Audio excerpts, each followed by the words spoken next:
Nou, dat is maar wel. Ja, als manager. Which is the best? Ja, maar dat is gewoon uit.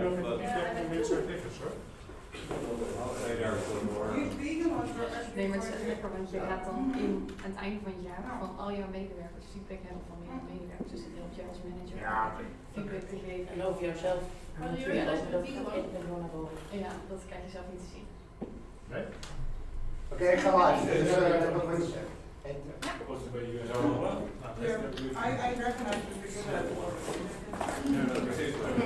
Serieus, ik heb echt gedaan met sport. Oh, weer nooit is het af en toe.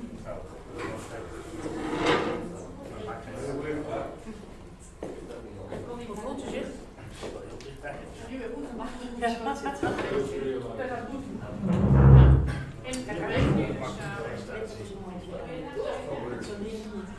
Heerlijk. Maar dat is ook gewoon aan de altijd. Maar daarna weten ze Ja, dat is een heel klein daarna wil je dus een ander boek. Dat past helemaal niet en dan zit je vast, doe die boven nog even. Maar dat past op een gegeven moment niet meer, want het zit zo lekker. Is het zo lekker? Ja. Als ik het zo best wel op. Ja, dat is heel besmaakt. In het begin is het zo stom ding, maar daarna wil je niet meer anders. Ik heb heel gewoon normaal aan toe. Maar ik hoop dat het zo mannen. Oh, dit is gewoon maar die zak niet naar beneden. Nee. Dit is strak om te los. Maar het is heel lekker, want ik had hier al in week 12, dus ik heb de maand niet buiten. Maar dat is eigenlijk wel heel, het is echt heel lekker. Wat een leuke uit kan houden.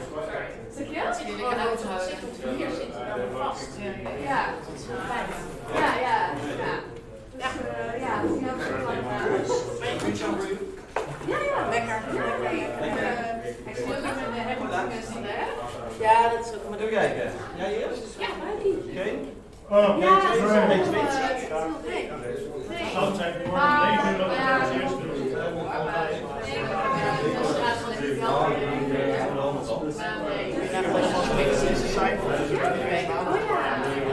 ben snel gedaan. Ik vind het echt zo. Ja? Dit is echt zo niet. Ja, hoor je ook niet.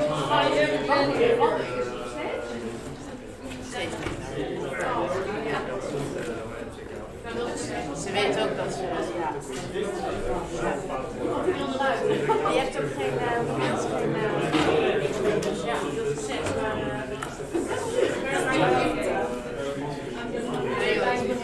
ik wist het eigenlijk niet. Bij de tweede is het dan met de cijfers. Maar is dat niet al zo'n beetje?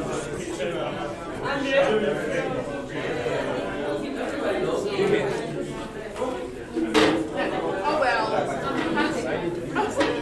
Geen alles weer met een mooie beker, maar je weet het ja, wel, maar ja. Weinig niet meer. Dat is ook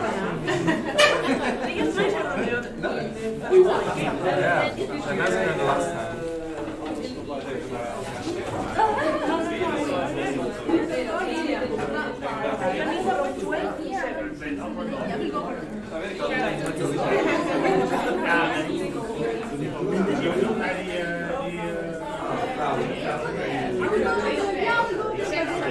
Ik ben die dingen deze week uitgaan.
Okay, let's start. Let's start. We have 3 presenters today. We start with Donja. Something with HR or something again? Evaluation and engagement. Engagement, yes. Then we have Sam, our fraud guy, so he will teach you the latest tricks. And Sitesh is going to explain what the new development team, the Orange team, is doing. Probably. You have 2 speeches to find. Donja! Yes. All right. Indeed, another update, and it's also going to be the last piece of the puzzle of our Bamboo HR system, which I'm going to explain to you. But first, I want to kick off with some nice new people updates. So currently, we're at 188 new ticketeers, 9 interns. We onboarded already 61 new ticketeers this year, which is an amazing number. We are really getting more and more people to join the donut dates. Also international teams are now really participating. So over 50% is now enjoying those dates, so a great number. We have had our first successful Tickets Academy workshops. So thank you all for participating and your enthusiasm during the workshops. And more are getting fit with all the different sports activities happening this summer. So expecting a lot of bikini bodies and have it said? All right, so I can keep it quite clear and short. So as said, I want to talk to you about evaluation and engagement, and why we combine actually these 2 words, because last year obviously we had 4 separate processes within evaluation of your performance and within engagement. So a few departments did already some OKRs and goal setting last year. NIMF actually did an engagement survey, I think it was in March or June, somewhere did also last year. We had a manual evaluation process at the beginning / end of last year, which you can remember probably, and we didn't really have a feedback process in place. So that actually made us think, like, how can we, especially with the people and the amount of employees that are growing so rapidly, and we really want to keep track of how you're all doing and how you're feeling, and if we can do something from a people perspective to help you grow within the business. We thought, how can we implement a process that actually helps us from HR, but also you as employees and managers to get these insights and make it into an easy process. So I created a little bit of a visual for you.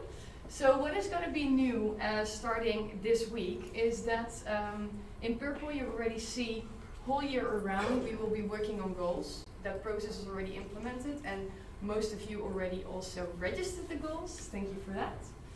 Which is going to be new is that after each quarter, and Q2 is now currently finalized, so this week we will ask all the managers to appoint 2 people in tickets to provide feedback about all of you.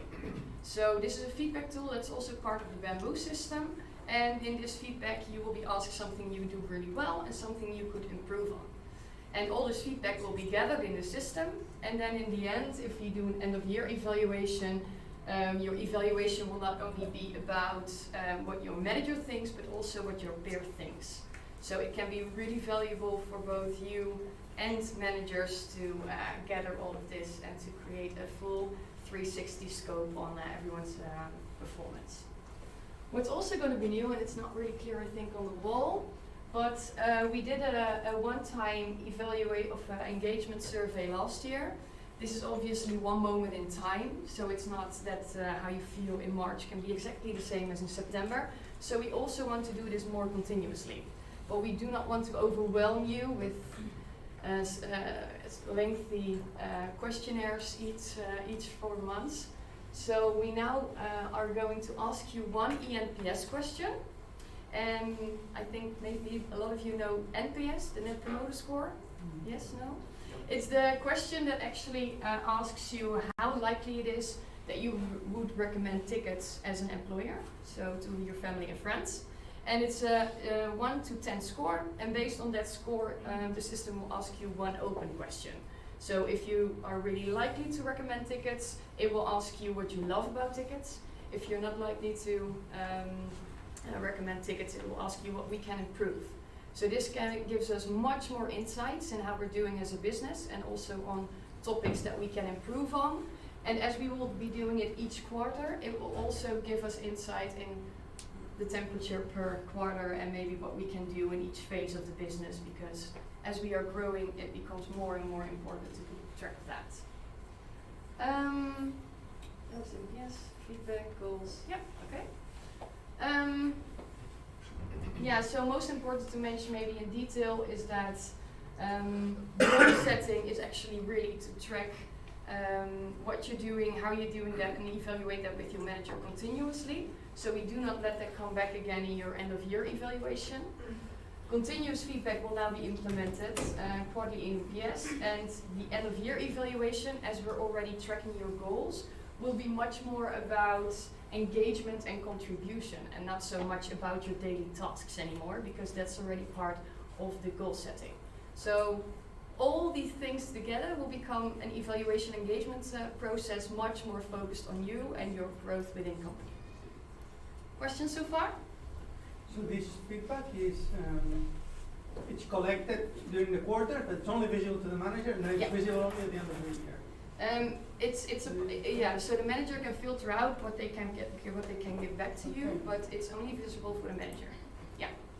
Would it be useful to get some feedback earlier, so that if there's something has to change, it's useful to know it early rather than at the end of the year? During this school year, you've been at this. Well, yeah, definitely. Good point. Yeah, so indeed, we encourage each manager to also have quarterly, also goal settings feedback, and all the feedback that is valuable to give back to you will definitely be given.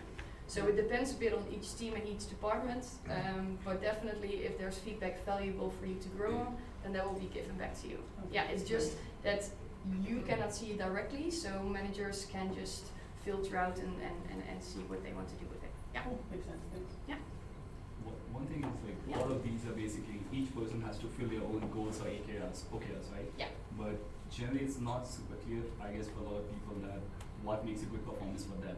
So what's the company's expectation from a person in terms of their output or process, what are they doing well, what are they doing. So should we make from company side also that for this role this is expected, this makes a great performance, this makes a poor performance, whatever that is. So more like more job profile related, you mean? Right. Something good.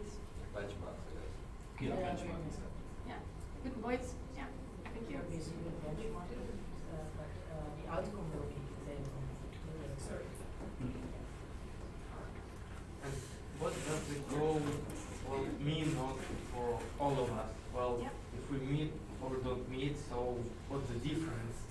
Well, a goal is actually something can be personal. So you could either say, okay, I want to achieve something like in terms of personal growth, but it can also be just describing your daily tasks. So the whole purpose of setting goals is just to give you a certain focus in the coming 3 months.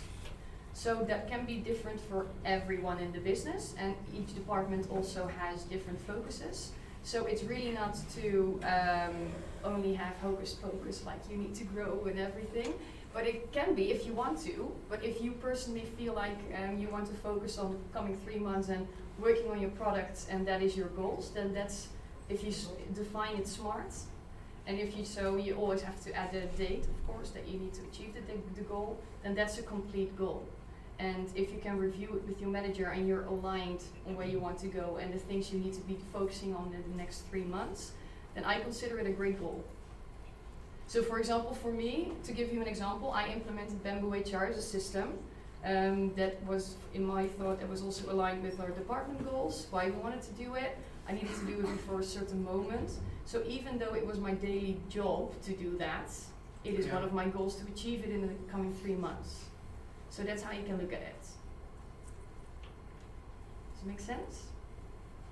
Yeah. Plus, if I, for example, would want ever to become a head of HR and tickets, I could also define that in my future goals, and then I can work with Stephanie maybe towards the things I can work on to achieve that in the future. So that is how you can look at it. It can be different for anyone, but don't make it too hard on yourself. Definitely not. Yeah, and probably not too easy, right? So yeah, so I cannot. I can set a goal, for example, a very easy goal that is super easy to achieve, Yeah. and it will be easy for me, and actually it will be easier for the manager because a goal that is easy for manager to to assume that okay, it will be always like green and we are always green, I always don't agree green. on that. I right? think goals can be really easy to achieve if you do your job perfectly. Then why shouldn't they be easy? Not all goals need to be easy, but I cannot judge on your daily tasks because I'm not in tech. But I think that goals shouldn't only be hard. I think that if we have clear OKRs in your teams and you just define what they are to you and what that means for your daily operation, then that's an excellent goal. Yeah, well, I mean that the goals you can easily set since chicken is growing very fast. Yeah. You can easily set the goals from step to step. Yeah. You can set the goals maybe for quarter, but not for a longer period because plans changes and everything more or less changes. And I do believe that a lot of tech guys have more or less the same question. How to set the goals for a year because you never know what will change. No, but it's only needed. It's not really needed that you do it for a year. Just focus on the first 3 months. That's why we also do it each quarter. Okay. Yeah. And about the peer reviews, if the team is like 3 people. Yeah. No, it can be your manager can request feedback from anyone in the business. So Okay. also, if you, for example, work with other people from product or whatsoever, they can all provide feedback. So it's up. Your manager will decide who, but it can be anyone. Okay. So I also work a lot with people outside of HR, so it will be really valuable for me if they provide me with feedback. And it counts for everyone. If you have questions about goals or whatsoever that you do not dare to ask our group, then please come to me because I will be happy to explain. Yeah. Then just, this is what it will look like to answer the FPS questions. So really easy, one question. Yes, sorry, a few more minutes. We'll give you a number and then you will be asked to fill out a open question. And this is what it will look like in Bamboo to provide feedback for one of your employees. So you recognize what you need to do. So that was it. Actually, already.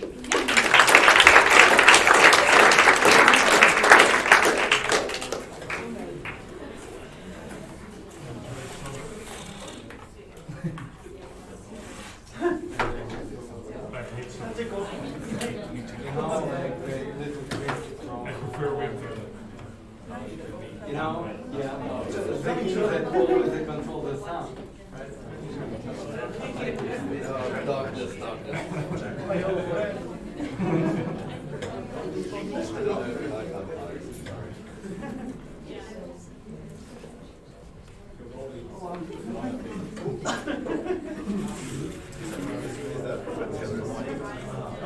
Hello everyone, yes, this is the background, this Universal Studio Singapore.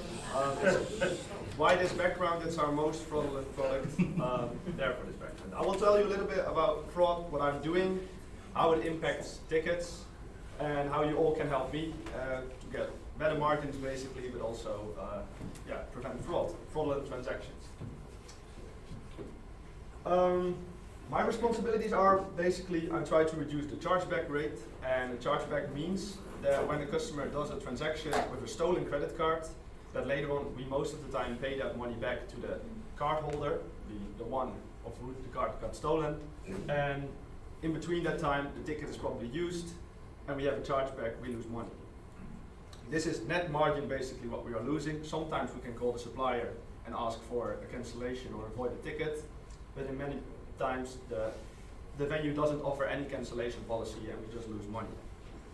So what I'm trying to do, that's my kind of responsibility, is just reducing the chargeback rate. But on the other hand, I can set very strict rules on each transaction a customer is making, but that harms the authorization rate. So sales and marketing, they try to have the most out of their customers and they try to sell as most orders as they possibly can. But if I'm there to prevent that, that's also not good. So I'm trying to find the perfect balance between reducing the chargeback rate and increasing the authorization rate. And then on the bottom there is customer service, which is helping me out when the system is not always determining a correct score to a transaction. So sometimes the score can be, well, for example, you have scripted bots who are trying to make transactions on a website. It still can look valuable. For example, we lately did the Catacomb buy purchase inventory, and we were basically scripting, or we had our credit card already in our system, so it was a very fast checkout, but we were still valid basically. In those terms, for example, if that risk trigger fires, so there are risk rules trying to see if that is happening, then I can forward it to case management, and customer service is going to look at that. On the other hand, you don't want customer service to look at many kinds of transactions, so I also try to not increase the amount of case management. And this balance is basically what I'm doing. And it's going to be very statistical, and I will show you a lot of numbers in the next few slides, but I will show you what I'm improving. At this point, it's not very good to see, but we have a chargeback rate of 0.24%. That's low compared to our industry. It's around 0.4, but it's still a lot of money. This is showing the last 5 months, and the amount of chargebacks we had here is 175,000 euros. And please note that this is again said net margin most of the time. There are a few transactions in here where the customer cancelled his order because he had issues with customer service, or the venue was not open and we were not able to give a cancellation policy. Still counts in as a chargeback most of the time. So what I'm trying to do, I'm trying to reduce this rate, and I think I'm actually on the right track, but on the other side I have to take care of our authorization rate. And so far it's increasing, so I'm reducing the chargeback rate, increasing the authorization rate. Everyone happy? But I feel already that it's getting more difficult to reduce it to a lower level. And I hope it's visible, but at this point, for example, this is the graph I basically every day I'm looking at. It's showing what I'm refusing, it's showing what the bank is refusing, and it's, of course, the percentage that is still there is the authorization rate. And normally my risk rule refusal rate is around 2%. You will see later on what is impacting that rate, and yeah, how to even, I probably cannot never go to 1% or 2%, since you need to block transactions, and I will give an example later. And then there's case management. Case management is probably also happy, since they have a lot of less cases since around April. For example, Disneyland Paris, every order went to case management. It was marked as high fraud. We have reduced it to a low fraud risk, which means no case management anymore. But we see already more suspicious activity on that product, so I'm trying to find, again, a perfect balance where everyone is happy. Now, I want to just tell you a little bit in hard figures what this means. So, the above product is the Six Flags Magic Mountain. It's showing the month of June. We did 9 orders. We had a net margin on this product of 142 euros, but we also had 1 chargeback. Well, the value is 123 euros around that, and the chargeback basically is the same as the whole month of sales. For example, another product, Park Asterie, we are doing a lot more money, or we are making a lot more money on this one. 2,000 euros net margin, but we had 5 chargebacks again. Basically means we had a net margin of 1,000 euros.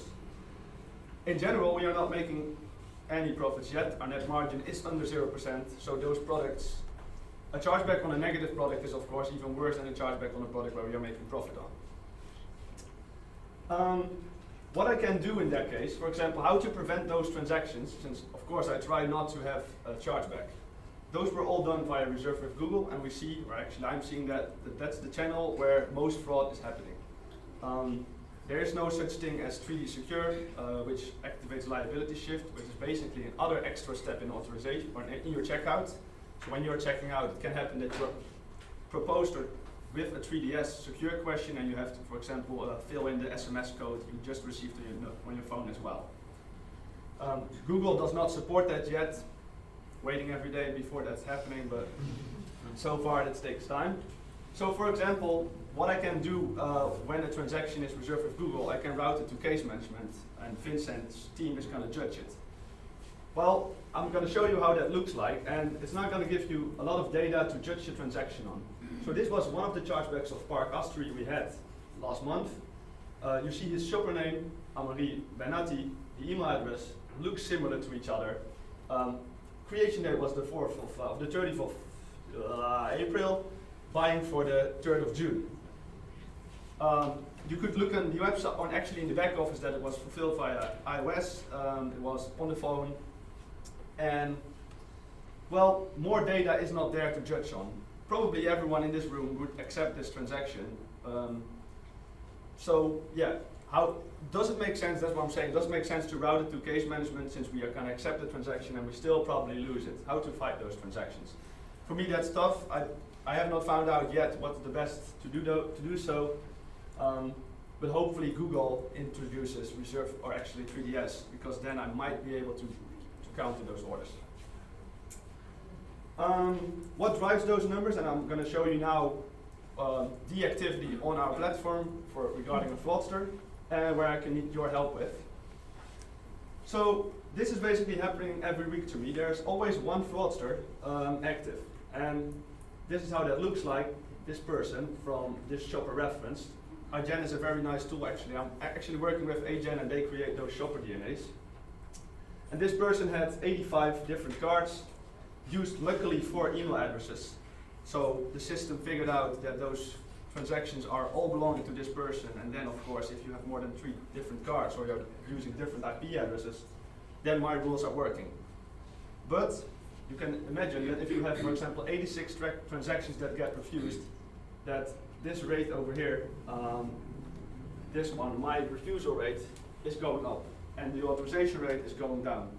So if our authorization rate is going down, it does not necessarily mean that we are failing. It can happen that a fraudster is trying many transactions.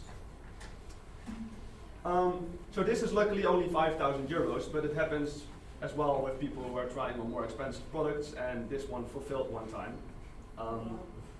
Sadly, but at least the system worked kind of okay.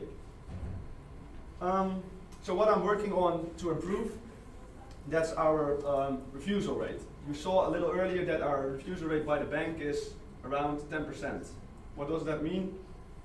If you are trying to check out and you do not have insufficient funds on your bank, then that's going to be counted as a refusal rate by the bank. But it's even worse, since all our transactions are processed in Europe, means that people who are in the USA with a USA card, their transaction is going to be processed on a bank system in Europe, and it most of the time does not fulfill. So this is, for example, transactions by American issued cards, and the refusal rate is, well, 20% monthly. So every transaction someone is doing, if I'm an American guy and I'm going to do a transaction and I'm in Europe for Paris, and it does not work because the system just does not know my bank details, cannot process it, trying again, the 4th time my risk rules are going to block you. And so that's one of the things that is really harming my rates and is harming tickets, because we are, well, we are rejecting positive orders. What to do about it is setting up a US merchant so we can process on 2 different locations in the world. That's already taken 3 months, and it still takes time. So I hope to have an announcement quite soon to get away with that. But for example, you can also see that this is Germany on the bottom side. That if you are going to process in a situation or a location, well, most of German people are buying in Europe, then the rates can be looking a lot better. Only 5% is refused by the bank, and not many transactions are refused by me. So what I'm now missing at this point to prevent fraudulent transaction is the country of the product in aGen. What I see often is someone is trying to buy a product from Spain for Japan tomorrow or today. Those things are suspicious, dodgy, but I cannot really prevent it yet. Hector, I don't know if he's here, he's working hard for me now to make that, but I just still miss variables.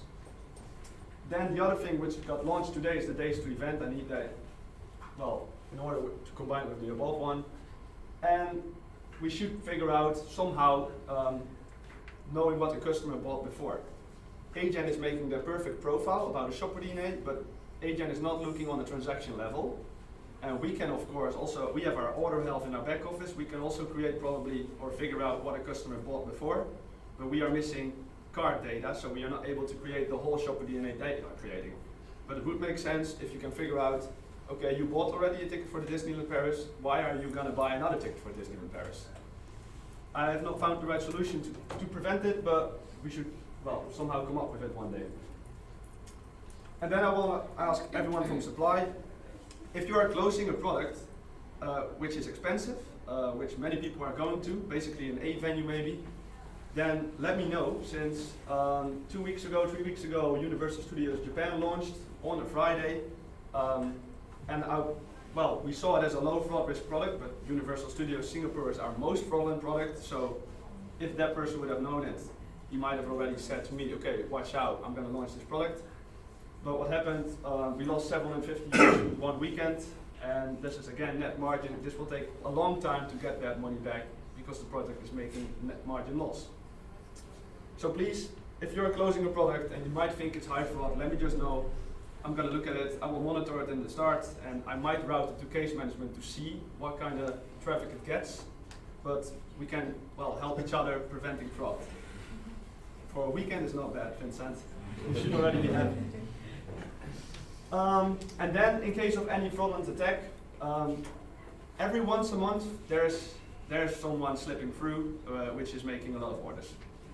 That happens now every month, so I hope this month it's going to be my best one. But for example, this month it was the Burj, but 2 months ago it was Laguna Water Park in Dubai. 3 months ago it was Legoland Dubai and Yas Water World, and they just did a lot of transactions. And for me, it's very hard to prevent a customer who is having a new email address, a new card, a new IP addresses, and a new country. And if you are switching that every transaction, I'm barely able to block you. That's what happened there. But luckily, I see every weekend, okay, if there's a product being bought a lot, then I'm gonna dive into that, making analysis, and then I see that there's probably suspicious activity, and we can actually contact our supplier, hopefully, and get some money back. So again, said, contact with the venue is very important because we are able maybe to prevent a lot of loss. And yes, in this case it saved 5K, and I'm very happy that Tech gave me some barcodes. It's very difficult for me to get all those barcodes, which is in a voucher, that's what the venue need. But then I have to call or contact our team, for example, most of the time Norbert, and he has to contact the supplier. He has to give me updates, customer server has to inform the fraudulent person or the customers actually whose stolen card got used. So it's a combination of, well, helping each other out and saving 5K in net margin again. Yeah, that was my presentation. I hope I learned through a lot about fraud, what's going on the platform. And yeah, if you ever have questions, just come to me about it, or ask me about it. A question.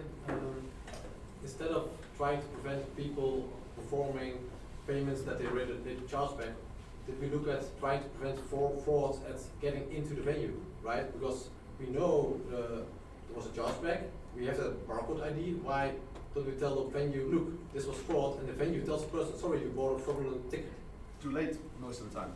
So most of the time I already figure out, I get a chargeback notification probably after 3 weeks or 2 weeks. Basically it depends on the customer whose card got used. So I normally don't check often my credit card statement because I barely use my credit card. But once I might check it, I see a transaction from 3 months ago. At that point I contact the bank, my bank. The bank is basically somewhere recording that in the system, and then notifies me of a notification of a chargeback. So I'm already basically too late, and yeah, that's a pity. I don't know. Yeah. Please go. Yeah. I think you see sometimes in like Amazon and other places that they don't capture immediately. They first authorize, and maybe tomorrow they will actually capture. Would it be an idea to just authorize and wait, and then look at all the transactions of somebody and say, okay, this looks legit. Let's capture this. And if it looks dodgy, okay, fuck it, let's cancel the authorization. Let's not charge any money. Maybe we still lose the tickets, but at least we don't get charged back. Over more than 60% of our customers are buying for today. They're buying for tickets which they're going to use immediately. Yeah. So we could still do that. You want them going to a venue, right? Yeah, So yeah. Authorize and send them the tickets. but don't capture it yet. That's what I'm promoting. But then we have to pay the venue, or Yeah, you have the money authorized. You can always capture. yeah. You have some time where the money is reserved. What's the extra cost if you get a chargeback? Because what Oscar is saying is, so we authorize, you sometimes see it indeed, but then you Yeah. can still cancel it Yeah. if you think there's a fraud, and then you don't pay for the chargeback. But how much is that? Indeed, then at least you pay for the ticket, but indeed a chargeback costs around €7.50 to €15 depending on the currency. So indeed, if I already see that we will get a chargeback, I try to already refund the money, Yeah. because a refund is at this point cheaper than waiting for a chargeback to come. But I think that it could be an idea, maybe. I'm gonna look into it, I like it. And is there something that we can do to help you fight those chargebacks aside from CDS? Yeah, coming up with just tools to help me. For example, there are many variables we store about our product. For example, I'm now missing the characteristics about the product. So we do have the characteristics low fraud or high fraud. I would like that to have passed it to Agen, so I can give the higher score and the lower score. Yeah. So it's just basically variables to Agen. More data there is better for me to make rules on. And once you get the chargeback, is there something that would help you contest it? Yes. We are trying to fight the dispute, or we are of course trying to fight them. At this time we have not been very successful. I'm making another project out of it and trying to figure a way to fight them earlier, fight them faster, and win more, basically. So yes, I'm not sure about, I don't have the win rate at this point, but we are trying to dispute every transaction. Is there something we could do from tech to help you? Yes, totally, yes. I have made quite some Jiras, and I'm always talking with Patrick about it. Nice, perfect. So yeah. Yeah, I was curious because you said you want more information about what the customer bought before Yeah. with us, but Adyen already knows it, right? So Yes, but they just don't know the product, basically. There is data at Adyen, but Adyen is not looking into that identifier. So for example, you have all those identifiers here. It would be amazing if here, for example, would also be the product titles. yeah. But this is what Adyen created. I don't think we can, No, because Adyen is way more information about Yes. fraud than we do. we are not allowed to store card details. No. So that's our, therefore their order health, their DNA is better than ours. Exactly. So if it's better, then what extra information do you want to add to it? Well, for example, the country of the product. To make just a rule that if your country is not the same as your IP address, and you're buying in combination with the days to event, which is less than 1 day, then I can cancel such order or get them 3DS triggered or case management. Or I understand I really understand the top two, they are very clear, but I don't understand the bottom one. How would you use that? Yeah, I don't know either yet, but it would be cool or nice that if we can figure out that a customer already bought that ticket and that we on our site, before sending it to Agen, we use the payment. You do see quite often, people buy 2 tickets and then say, oh, Grandma also wants to join, so that's one of them. True, so Yeah, I'm just... I have not found the right solution to it either, No, so yes, no. I like that No, you're it's great thinking if you come up with if you come up with something nice, then let me know. One question is, you were mentioning that Reserve Google triggered a lot of chargebacks. Yeah, most. What percentage of the chargebacks are coming from? 60%. Yeah. 65%. Yeah. So it means actually that we should maybe Well, that's what you see switch now. off a couple of products for Yes, Reserve that's what you Google now too. see in Dubai and Singapore. I get lots of requests to open up more Reserve with Google, but it's just not worth to do it because I can basically not prevent it. I can route it to case management, but they are hard to judge for them as well. But I guess Google is going to have to move to a pretty secure at Europe with PSD2, right?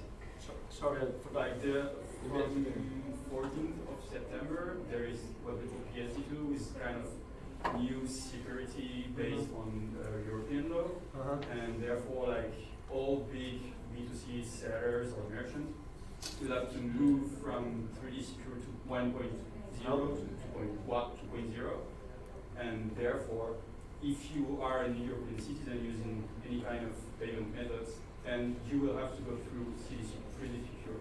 So I guess that if Google has put it on their roadmap, I think for Q3 or Q4 indeed. Okay. Yes, but they told it already actually 5 or 6 months ago, so it's just waiting. Okay. Yep. So, is the basket gonna make things easier a little bit or more complicated? Because the Definitely example more you showed me the other complicated. day, I could tell really quickly it's two different venues the same day, so I'm gonna reject that. So you say it's gonna make it more complicated. It's for me trial and error. I don't know what's going to be in a basket, how many people are, like, for example, the basket is going to be very nice to lower our refusal rate when it comes about velocity. So at this point, we see often that people are going away for a weekend. Their 6th transaction or for the whatsoever. Actually in Paris, you visit more than 5 venues. Their 6th transaction is most of the time blocked by me. So the shopping cart is going to prevent that because now you do one order.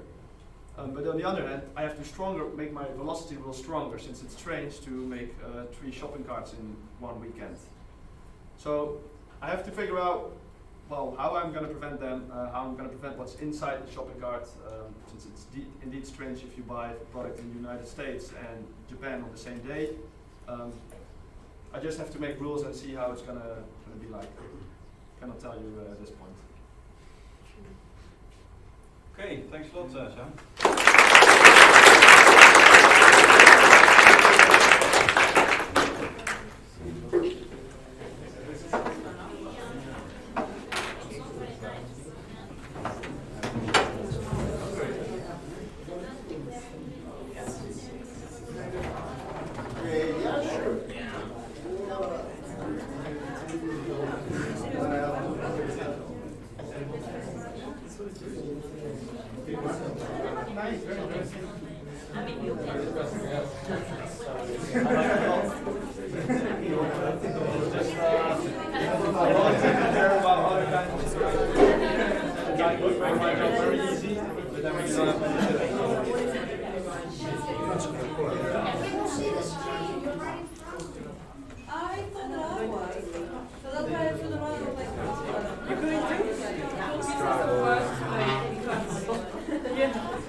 Hi everyone. Just take a pizza and settle down. Yeah? Okay, so basically I wanted to give a demo about Inter Tools. You might have been listening about this team that started existing last month. So we have been here for 1 month now. It's one of the 7 product development teams now. So what I just wanted to get back to everyone that what we are about and what you can get done from via Inter Tools team. So how I would like to describe it is basically we wanted to make a team which is like a bridge between technical department and all the other non-tech departments. So that's why it is. And if you are a kind of department where you always felt like a disconnect from tech, that no one listens, no one, you had something you wanted to automate, you wanted to fix something, this might be the right team for you to reach out, and we can probably find a proper team from there. So yeah, so these are the people in the team right now. Robin, he started yesterday with the team. Oscar and I have been with for a month with Inter Tools team. Software engineer, now a little bit product ownership. So yeah, these are 3 people. So what we are about, so just to explain why internal tools team exists. So our primary objective is basically making internal teams operationally more efficient by increasing automation and reducing the friction in your workflow. So it includes technical solutions plus looking into your processes that you deal with it and how we can apply some our technical know-hows and improve the processes as well. Because a lot of times, like especially as coming from tech background, we often see, we go to these your workflow and like you're copy pasting same thing 20 times a day, which is like a huge time sink. You should not do that. Tech can do that very well. So anything that's like repetitive, that's like laborious, tech is very good to automate those things. We should be doing what humans are good at. That's like novel things, like trying something problem which hasn't been solved and applying some novel skills on that one. But our primary focus at this point is 3 departments: content, finance, and customer service. Supply, I put it there because it just falls in between the cracks, like it kind of like works with the rest of the 3 departments, so we do take some of those things. But if you're not in part of this team as well, we might as well look into it if you can align with one of these 3 things. So these are the KPIs. This is how we will basically think of everything you send it to us, that is it worth taking on or not. So for each department, we have set up our own KPIs that gives us a framework of thinking for them. So for content, our primary metric is velocity. So from the point we want to make a product change, or we have signed a contract, how much time does it take to go live with that product? Because anytime we are not going live, we are basically wasting our resources on something which we should be selling. So that's our primary metric. Second metric is of course volume. Like how can we, so right now we try to target 150 products live each month. How we can go to like as much as possible. Right now 150 is just our threshold limit. For customer service, the primary metric is velocity. Basically, how we define customer service success is when the first point of contact of customer to tickets, from there, how much time does it take for us to successfully resolve the question? Not just responding first time, do we satisfactorily resolve their query? That's what should define the success criteria of content.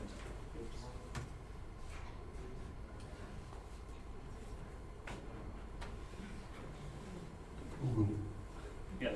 So that's the primary metric. Secondary is volume. So this should be decreasing. Basically, as we scale, we increase number of products, number of orders.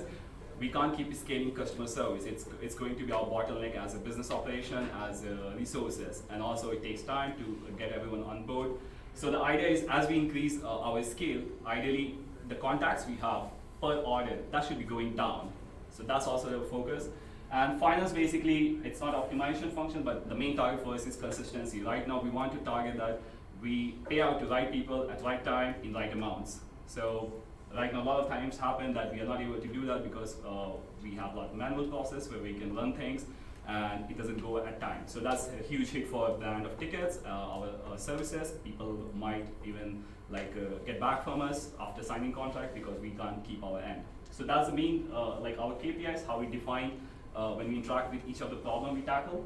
But if you have something, we are happy to look into it as well.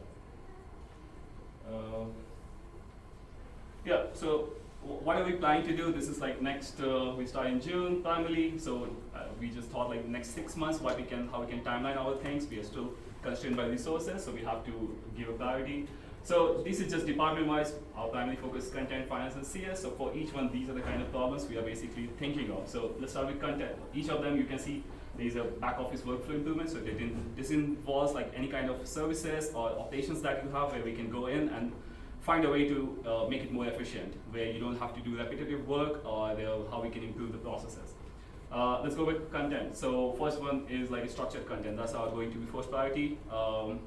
What is structured content? So right now, each product, when we want to go live, you see all these details we write from content, basically what's included, what the customer needs to know, what are the key features of the ticket.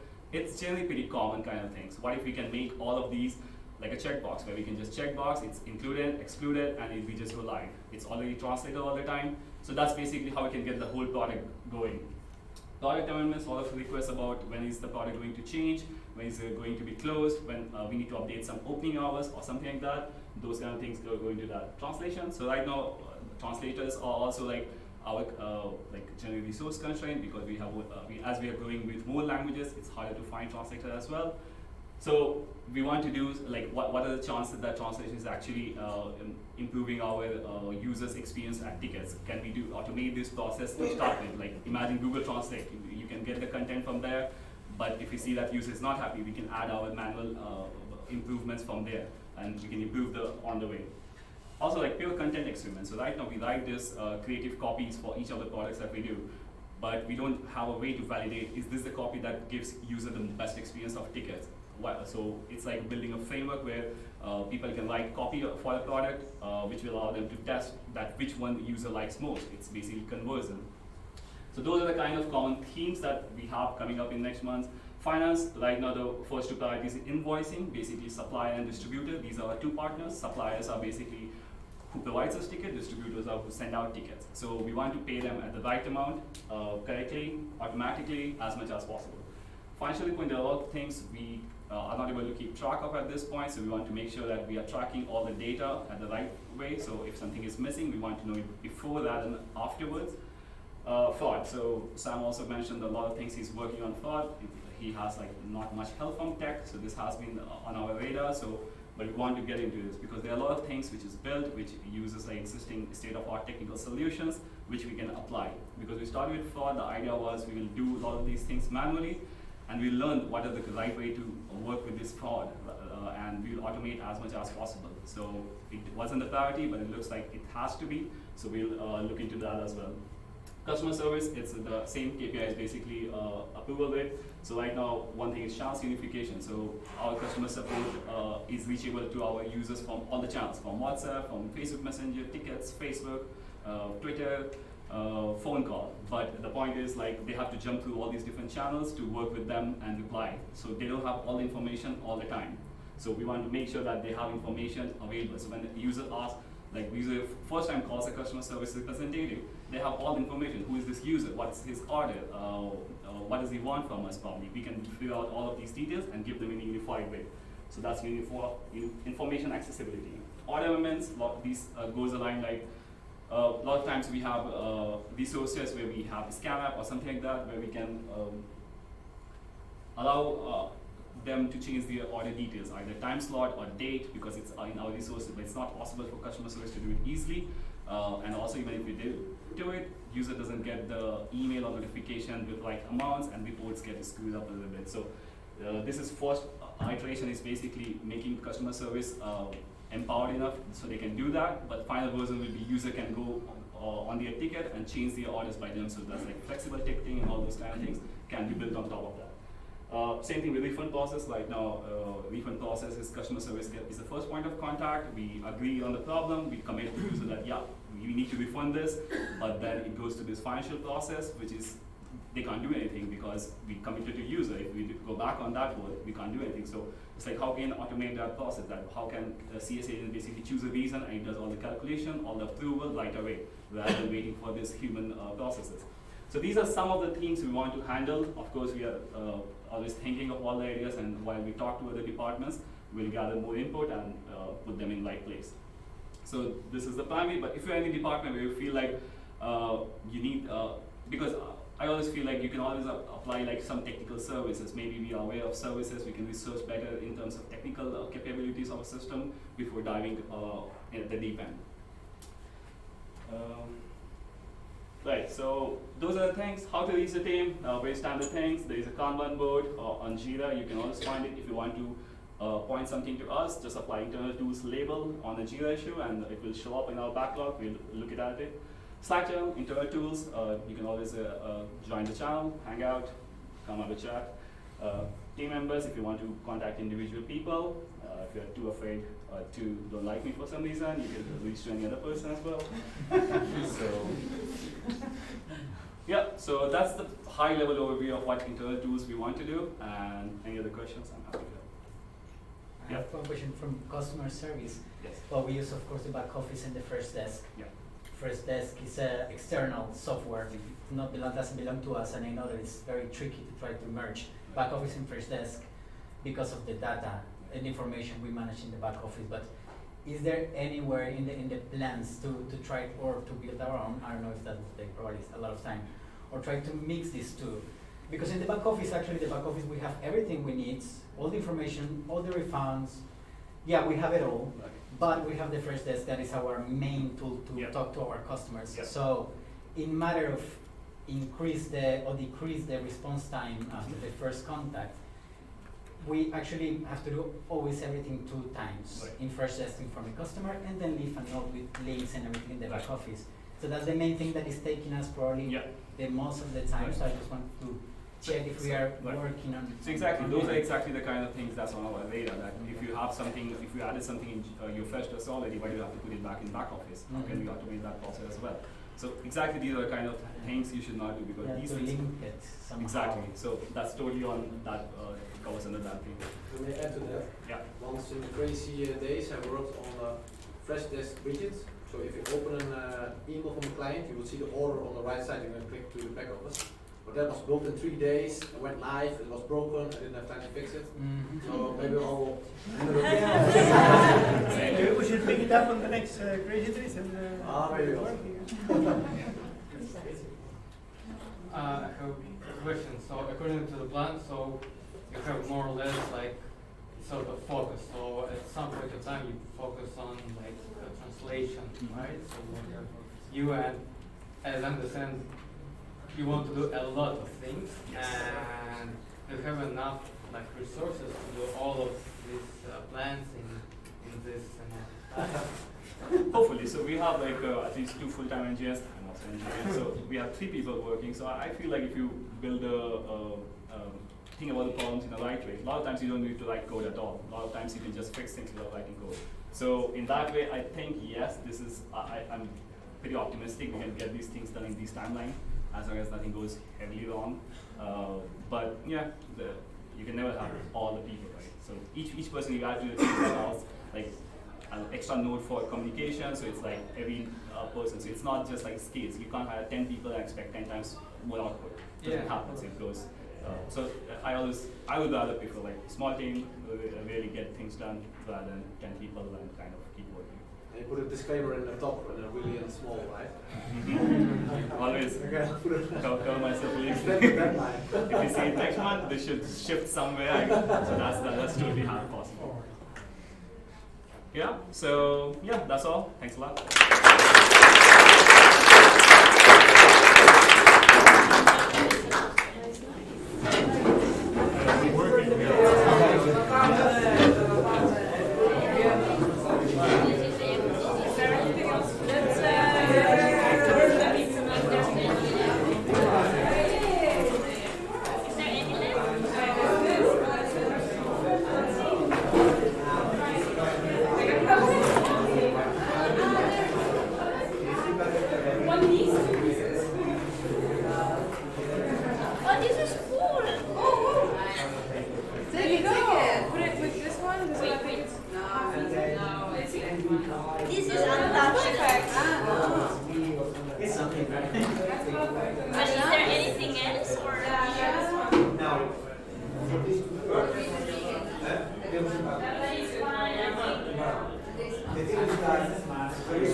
The other option will be, well, like someone said, we can actually block the interest to that person. That's not their fault either. In a way, it is because the customer that posted the venue. It is stolen. Exactly. No one told you to actually buy, a ticket from someone that is not an authorized reseller, right? And you told it was a legitimate sale. Exactly. So at the end of the day, it's like, well, he's right, but he's not right. So if you want to bring down on the actual customer that went to the venue, that would be the other option. It's like, if it's a fraudulent act, then you tell the venue, look, this ticket was bought with fraudulent action, so take extra measures for it. Like, sometimes there might be cases where they fraud positives. They tend to be fraudulent, but actually you get to the base that, look, I don't need that. Yeah. I did it. Yeah.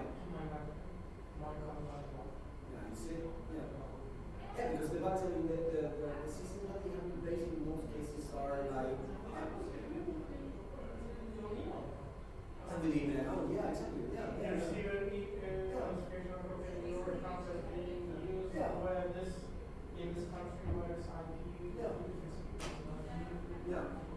The thing is that other companies like Amazon, if there is a fraudulent act, they don't care, right away. So what they do is they fulfill the order, they receive, the process transaction, and then after some time, it could be a week or 2 weeks or a few days, they deal with it. And the thing is that Amazon does have the means to deal with it in most cases, and they know that, hey, look, every month we pay, 1% of all the orders into fraudulent stuff. But I mean, but exactly. Because there are some such Exactly. Exactly. So it's a tricky thing. It's a tricky thing. Because like I said, more information would be valuable, and having more information could help you a lot in reducing the numbers. But there's a lot of other information that we don't have that belongs to the banks or to the network, payment network owners.